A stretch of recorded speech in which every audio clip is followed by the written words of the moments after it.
Namaskar to all my dear friends. In this video, I am going to discuss class 10th policy to uploading marks. हमने internal assessment जो था उसका marks upload कर दिया है 20 में से।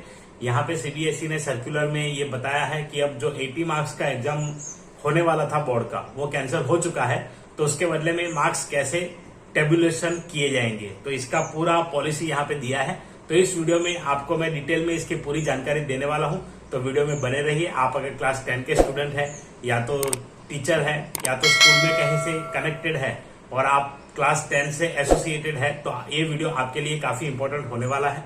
तो वीडियो पूरा देखिए, बिना स्किप किए देखिए, आपको मैं पूरी जानकारी इसमें दूंगा। तो चलिए वीडियो को स्टार्ट करते हैं। मैं हूं संजय परमार, मैं आप सभी का मेरे चैनल पे हार्दिक स्वागत करता हूं। तो चलिए स्टार्ट करते हैं।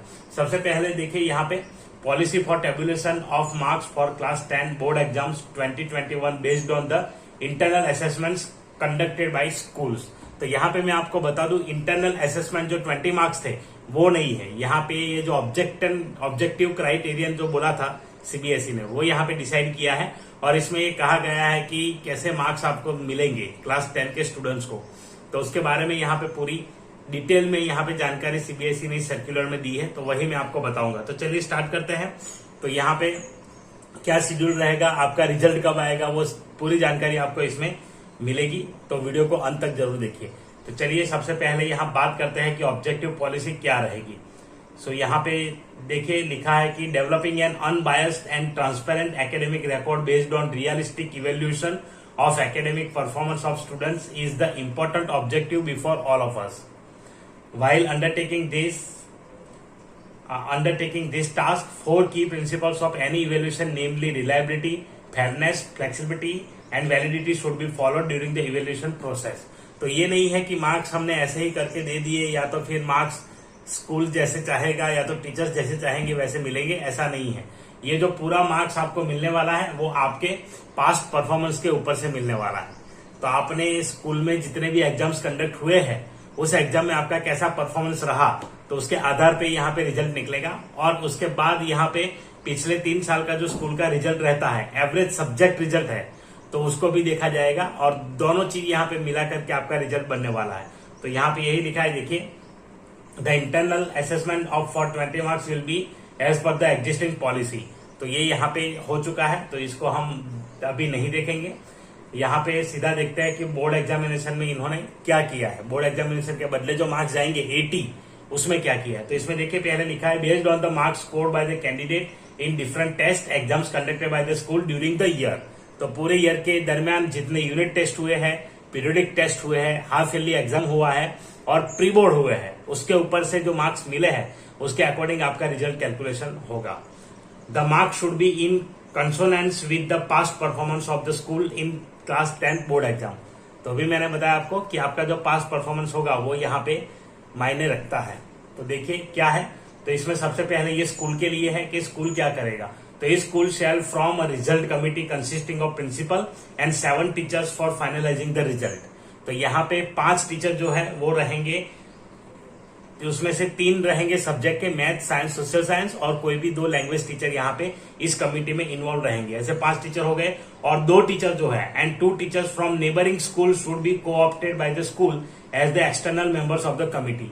और आसपास के स्कूल के कोई 2 टीचर है वो यहाँ पे एक्सटर्नल मेंबर की तरह यहाँ पे काम करेंगे इस कमिटी में। रूल्स फॉर द कॉन्स्टिट्यूशन वो हम देखेंगे क्या रूल्स है, एनेक्सर 1 में यहाँ बताया है। बाकी की जानकारी आपके लिए जरूरी नहीं है, टीचर्स के लिए है। जो आउटसाइडर्स होंगे उनको 2500 रुपया मिलेगा और जो इंटरनल कमिटी मेंबर्स है उनको 1500 रुपया यहाँ पे मिलेगा। उसके बाद यहाँ देखिए रिकॉर्ड ऑफ एविडेंस, क्या एविडेंस होगा असेसमेंट का। The evidence towards the performance of the student in the internal test exams conducted by the school should be documented student wise and maintain in secure manner. तो यहाँ पे ये पूरा maintain करना है स्कूल को। These documents may be called upon for subsequent verification as per the instructions of the board. तो ये काफी इंपॉर्टेंट पॉइंट है यहाँ पे। जो रिकॉर्ड होगा वो रिकॉर्ड हमें यहाँ पे संभाल करके रखना है। तो वो रिकॉर्ड होना चाहिए कि किस आधार पे मार्क्स मिले हैं। तो यहाँ पे रिकॉर्ड की बात कही गई है। As per the information collected from the schools through regional offices of CBSE, schools have conducted different types and numbers of test exams. Broadly, the following exam tests are common and will be used for the school-based assessment and the weightage in the terms of maximum marks for school who have conducted the above test exam is given below। तो यहाँ पे इस प्रकार से marks आएंगे। देखिए, category of test, periodic test या unit test है तो 10 मार्क्स रहेंगे, half yearly mid term examination है 30 मार्क्स रहेंगे, और प्री बोर्ड एग्जामिनेशन है उसमें से 40 मार्क्स रहेंगे। तो ऐसे मिला करके कुल 80 मार्क्स आपको मिलने वाला है। तो 10 marks periodic test unit test का, 30 मार्क्स हाफ ईयरली एग्जाम से, और 40 मार्क्स आपको मिलने वाला है प्री बोर्ड में से। तो यहाँ पे ये 3 एग्जाम कंसीडर किए जाएंगे और उसमें से आपको 80 मार्क्स टोटल मिलेंगे। तो यहाँ पे आप ये मान लीजिए 10%, 30%, 40%, 80 में से। तो इस प्रकार से यहाँ पे होंगे। In case school have conducted more than 1 test exam which is within each category, the result committee may fix the weightage to be given to each test exam within the category subject to the overall maximum marks for that category। तो यहाँ पे देखिए कि अगर है तो maximum marks consider किए जाएंगे। मल्टीपल अगर एग्जामिनेशन हुए हैं, मान लो यूनिट टेस्ट 2 हुए हैं, तो दोनों के जो मैक्सिमम मार्क्स होंगे वो कंसीडर किए जाएंगे दोनों में से। और यहाँ पे जो प्री बोर्ड है उसमें अगर ज्यादा प्री बोर्ड है तो उसमें भी मैक्सिमम मार्क्स जो आए हैं वो कंसीडर किए जाएंगे। यहाँ पे एवरेज की बात नहीं की है, मैक्सिमम की बात की है। तो मैक्सिमम मार्क्स यहाँ पे जो होंगे वो कंसीडर होंगे। For example, if a school has conducted 2 or 3 pre board exams, it may decide to take an average of 3 exams, take the best performance in the 3 test or give a weightage to each exam as considered suitable. तो यहाँ पे देखिए overall maximum marks for that category यहाँ लिखा है, और यहाँ ये लिखा है कि decide to take an average of 3 exams. तो यहाँ पे थोड़ा सा कंफ्यूजन रहता है। एग्जाम्पल में उन्होंने कुछ और लिखा है और वहां पे ओवरऑल मैक्सिमम मार्क्स लिखा है।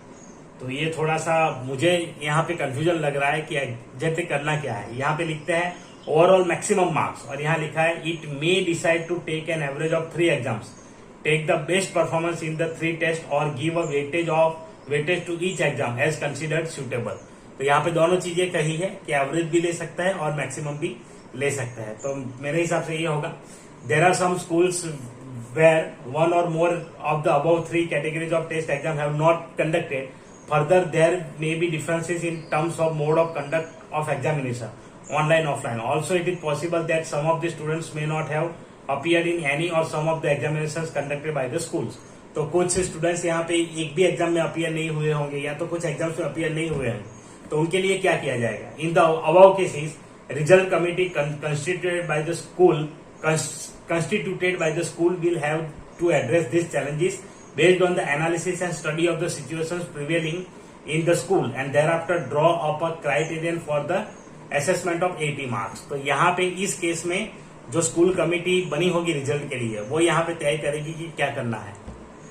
The aim should to cover as broad a range of assessment objectives as possible.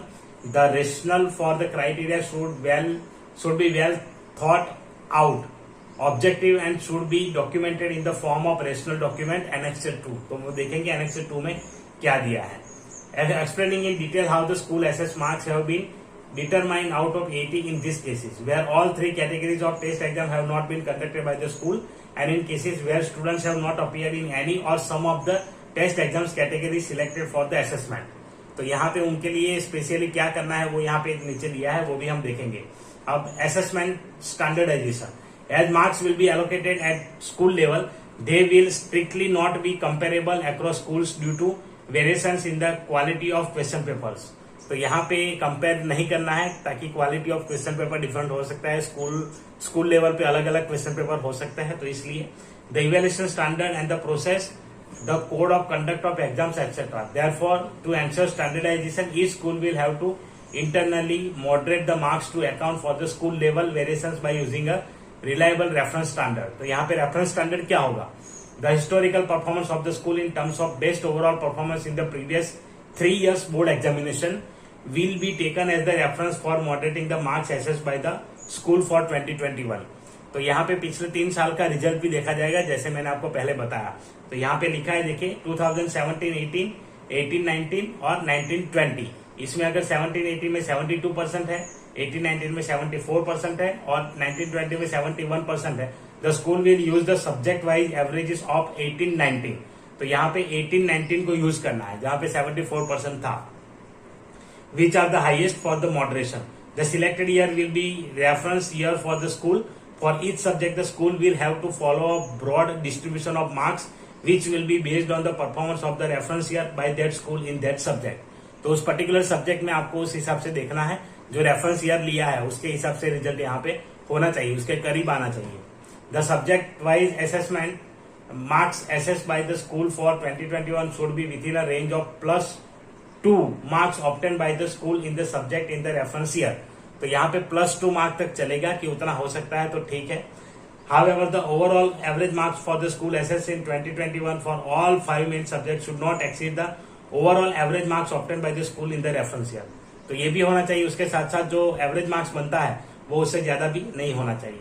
In case data for school for only 2 years is available, then the best performance out of 2 years will be taken, and in case data is available for only 1 year, the same will be taken। आपके पास अगर 2 साल या 1 साल का है तो आप उसी हिसाब से कर सकते हैं।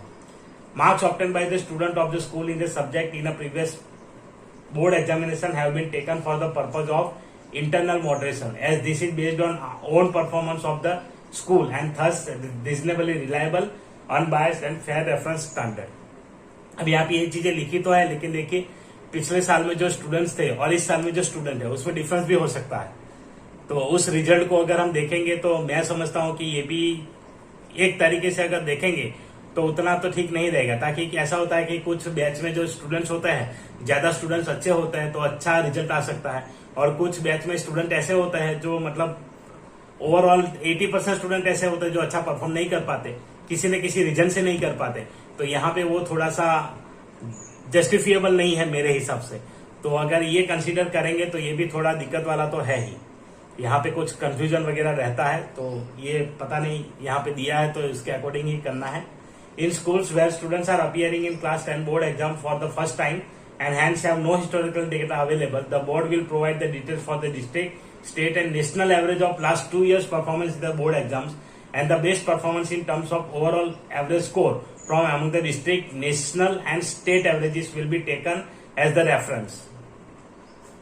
ये देखिए ये भी क्या है, तो यहाँ पे थोड़ा सा मुझे ये ठीक नहीं लगा। उसके बाद देखिए the board broad distribution of marks obtained by the student of the school in the specific year subject wise will be made available in annexure 3। वो नीचे देख लेंगे क्या है। तो इस प्रकार से यहाँ पे करना है। In case due to the skewness of results the result committee finds it's unable to fit the marks in distribution given, it may decide to give weightage of the student's performance in class 9 and other periodic evaluations including project based assessment which are an objective measure of the academic performance of the student। तो मतलब ये है कि सारी चीजें consider करते रहो और मार्क्स देते रहो। यहाँ पे बहुत सारी चीजें दी है, तो यहाँ पे एक्चुअली इतने सारे क्राइटेरिया यहाँ पे दिया गया है। अब क्या फॉलो करें वो कंफ्यूजन हो जाएगा। The second reference for the moderation will be average marks of the school and the board examination of the reference year as stated earlier. The subject wise marks assessed by the school in 2021 should be within the range of +2 marks for the subject in the reference. तो यहाँ पे ये है, और यहाँ पे example दिया है देखिए कि जैसे 5 main subjects taken together should not exceed the average marks in the reference year. For example if the average marks obtain in maths and science was 62 and 66 in the reference year, the average in the mathematics assessed for 2021 should be in the range of 62 + 2, that is ranging from 60 to 64। तो इस प्रकार से होना चाहिए। And for science should be in the range of 66 + 2। While subject-wise variation is allowed, the average for the 5 main subjects should not exceed for the reference year. It is, if it was 65 marks, then the average assessed marks for all 5 subjects taken together in 2021 should not exceed 65 marks। तो इस प्रकार है। तो reference year को लेकर के यहाँ पे देखना है कि उससे ज्यादा नहीं होना चाहिए। तो यहाँ पे रेफरेंस ईयर जिस ईयर का लेंगे उस ईयर में अगर स्टूडेंट उस प्रकार के रहे होंगे, या तो फिर इस बैच में आपके पास स्टूडेंट्स अच्छे हैं। यहाँ पे देखिए एवरेज मार्क्स जो है सब्जेक्ट का वो हर साल वरी करता है, तो ये एक थोड़ा सा कंफ्यूजन वाला है। चलिए जो भी है, अभी रिजल्ट कमेटी जो बनेगी वो डिसाइड करेगी, और उसके बाद सीबीएसई भी यहाँ पे लिख रहा है जैसे वर्कशॉप वेबिनार वगैरह होंगे, तो उसमें क्या बताते हैं उसके आधार पर ये सारी चीजें तय होगी। चलिए आगे देखते हैं। Safe keeping of records. All the schools will seal the records of the students along with the rational document under the signature of all members of the committee, and this should be kept in safe custody of principal of the school for subsequent verification। तो यहाँ पे सारी चीजें यहाँ पे रखनी है। Document के तौर पर। अब डॉक्यूमेंटेशन में ये होगा कि ऑनलाइन एग्जाम जो दिए होंगे वो सारे आंसर शीट आए होंगे, नहीं आए होंगे, कहीं बहुत दिक्कत भी हुई होगी। अब उसके मामले में कुछ यहाँ पे बताया नहीं है। तो ये है वेरिफिकेशन के लिए सारे रिकॉर्ड रखने हैं, ऐसा बताया गया है। Verification of records by CBSE. CBSE में depute a team to verify the documents and the process of allocating marks uploaded to ensure the correctness of the same. A check on the basis of data uploaded by each school will also be done by CBSE, and all the schools identified based on the data analysis would be asked to submit their record to the regional office concerned, and these documents will be verified by a team of experts deputed by CBSE. उसके बाद CBSE यहाँ check करेगी सारी चीजें। Action against non compliance, और यहाँ पे action कुछ दे दिया है जैसे हर बार सीबीएसई देती है अभी। In cases where the school deliberately indulges in practices that are not consistent with fair, unbiased and objective practices of assessment, CBSE reserves the right to start disaffiliating proceedings, ये सबसे पहला होता है। impose financial penalty, ये भी दूसरा है financial penalty। decide not to declare the result of class 10 for the school till the time it is not in conformity with the board's policy। तो इस प्रकार से होगा। Data once uploaded will be final, और data एक ही बार जो upload करेंगे वो फाइनल यहाँ पे हो जाएगा। Candidate not appear in any assessment, अगर कोई स्टूडेंट किसी भी असेसमेंट में अपीयर नहीं हुआ है, एब्सेंट है सभी एग्जाम्स में, so if any candidate has not appear in any of the assessments conducted by the school में कंडक्ट एन ऑफलाइन, ऑनलाइन और telephonic 1-to-1 assessment and record documentary evidences to certify the recommendations.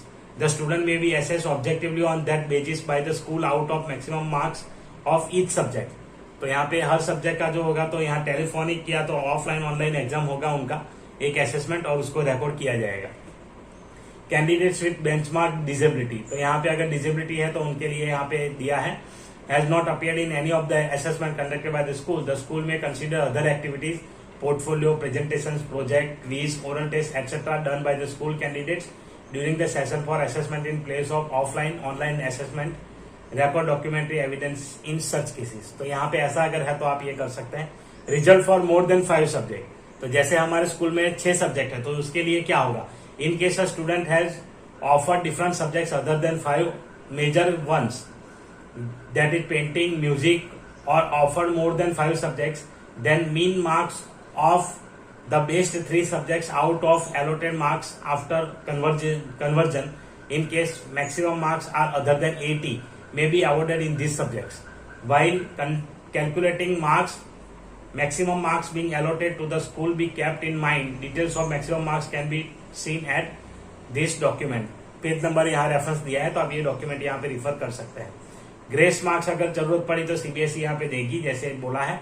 तो at the time of competition result boards policy of awarding grace marks will also be applied to those candidates who do not meet the qualifying criterion. तो उनके लिए होगा, अगर फिर उसमें भी हो जाते हैं कि after application of grace marks policy by the board any student is not able to meet qualifying criterion, he she will be placed in essential repeat और कंपार्टमेंट कैटेगरी। अगर उसके बाद नहीं होगा तो यहाँ पे एसेंशियल रिपीट कहा जाएगा या तो कंपार्टमेंट कैटेगरी में डाला जाएगा।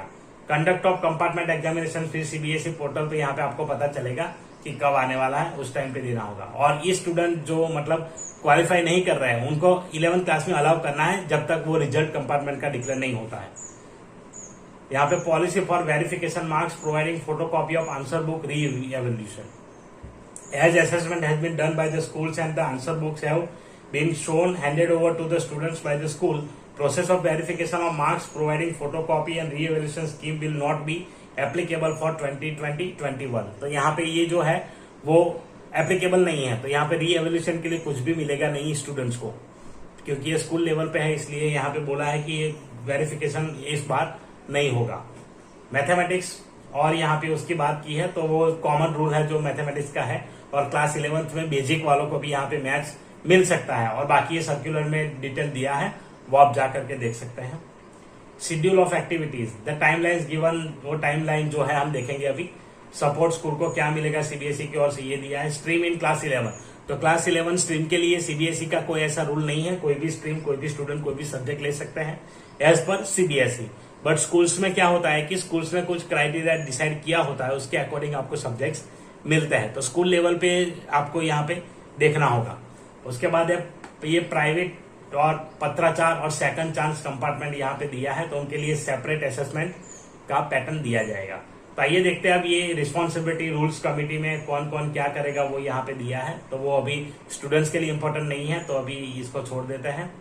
उसके बाद यहाँ पे देखिए ये किस प्रकार से तय होगा, ये है देखिए, test exams conducted, unit test, periodic test, number of times conducted test exam. तो यहाँ पे जितने number of time unit test, periodic test लिया है वो लिखना है। Time duration of each test, तो हर एक टेस्ट का टाइम ड्यूरेशन यहाँ पे है, और वेटेज मार्क्स यहाँ पे देना है, जो वेटेज मार्क्स जो होगा। In case more than one test conducted basis for marks, तो यहाँ पे एक से ज्यादा दिया है तो यहाँ पे लिखना है basis for assessment based performance average और वेटेड एवरेज। तो यहाँ पे क्या लिया है, बेस्ड लिया है, एवरेज और वेटेड एवरेज लिया है, वो यहाँ पे लिखना है। तो ये सारी चीजें कंसीडर करने के लिए बोला गया है, तो आप इसमें से कोई एक कर सकते हैं। उसके बाद यहाँ पे देखिए, in case school has not conducted all the 3 categories of test exams, reasons for weightage given to the different test exams में बी इंडिकेटेड। अगर नहीं किया है तो यहाँ पे वो इंडिकेट करना है। In case students has not taken, अगर स्टूडेंट ने कोई भी एग्जाम नहीं दिया है तो यहाँ पे उसका रीजन लिखना है। In case school assessment does not meet the distribution of marks and average provided by board for a subject, this may be indicated, the procedure followed to align the marks may be indicated. तो यहाँ पे अगर school assessment does not meet the distribution of marks, तो distribution अगर नहीं होता है तो उनके लिए यहाँ पे रीजन दिखाना है। Proceedings of final meeting of the result committee, तो यहाँ पे फाइनल मीटिंग जो होगा रिजल्ट कमिटी का, उसके मिनट्स ऑफ मीटिंग जैसे लिखते हैं वैसे कुछ यहाँ पे मेंशन कर देना है। तो यहाँ पे सर्टिफाई करके सिग्नेचर यहाँ आएंगे, जो भी टीचर्स होंगे उनके सिग्नेचर लिए जाएंगे। एक्सटर्नल मेंबर जो 2 है उनके यहाँ पे डेजिग्नेशन सिग्नेचर आएंगे, और प्रिंसिपल के लास्ट में यहाँ पे आएंगे। इंटरनल मॉडरेशन जो होगा वो किस प्रकार से होगा, अभी जैसे बताया है। तो यहाँ पे देखिए मैथ्स का एग्जाम्पल दिया है, मानो 2020 में रिजल्ट ये रहा, less than 26 1%, 26 to 40 14%, 25%, 50 60 10%, 60 to 70 20%, 70 to 80 30%। तो यहाँ पे average marks in mathematics 62, overall average in 5 main subjects in reference year 66। तो इस हिसाब से लिया है। तो यहाँ पे मैथमेटिक्स में कितना रहेगा, तो नंबर ऑफ स्टूडेंट्स 200 है, उसमें से अगर 1% काउंट करेंगे तो 2 स्टूडेंट लेस देन 26 होंगे, 28 student 26 to 40, 50 students 40 to 50, 20 students 50 to 60, 40 student 60 to 70 and 60 student 70 to 80। तो इस प्रकार से यहाँ पे बनेगा एवरेज आपका। और average marks SS in mathematics 62 plus 2 marks यहाँ पे रहेंगे। तो इस प्रकार से यहाँ पे हो जाएगा। और टाइम शेड्यूल यहाँ पे जो काफी इंपॉर्टेंट है, formation of result committee by school, तो स्कूल को कमिटी 5 मई तक यहाँ पे लास्ट डेट दिया है, 5 मई तक यहाँ पे कर देना है। Provision of subject wise school wise distribution of marks as per previous board exam by CBSE. तो यहाँ पे 10th मई तक यहाँ पे ये दिया जाएगा, school wise distribution of marks as per previous board exams. तो प्रीवियस बोर्ड एग्जाम्स का सीबीएसई के द्वारा यहाँ पे जो है वो 10th मई तक दिया जाएगा। Finalization of rational document 10th मई तक यहाँ पे फाइनल करना है rational document. Conduct of assessment if any, अगर कोई एग्जाम बाकी रहता है तो 15 मई तक यहाँ पे कंडक्ट कर लेना है। Availability of portal for uploading marks 20 मई अवेलेबल हो जाएगा। Finalization of result by school 25 मई। Checking and moderation of marks by school 28 मई। Submission of marks to CBSE 5 जून तक सबमिट करना है। Submission of internal assessment out of 11 जून है यहाँ पे, जो ऑलरेडी हम कर चुके हैं। और declaration of result bye CBSE 20 जून। तो यहाँ पे 20 जून तक रिजल्ट आने की संभावना है क्लास 10 के स्टूडेंट की। School should not wait for last date to complete any activity based on the number of student in class 10, they may complete activity earlier also. This may please be noted that in no case last dates will be extended. तो यहाँ पे last date जो है extend नहीं होगा, ऐसा कहा गया है। तो ये यहाँ पे मैंने पूरी डिटेल में जानकारी आपको दी है। आशा रखता हूँ आपको जानकारी अच्छी लगी होगी। अच्छी लगी है तो लाइक करिए और अपने दोस्तों के साथ शेयर करिए, और जो को भी स्टूडेंट क्लास 10 में पढ़ रहे हैं उन तक ये वीडियो पहुंचाइए और उनको भी बताइए कि उनका रिजल्ट कैसे कैलकुलेट होने वाला है। वीडियो देखने के लिए धन्यवाद।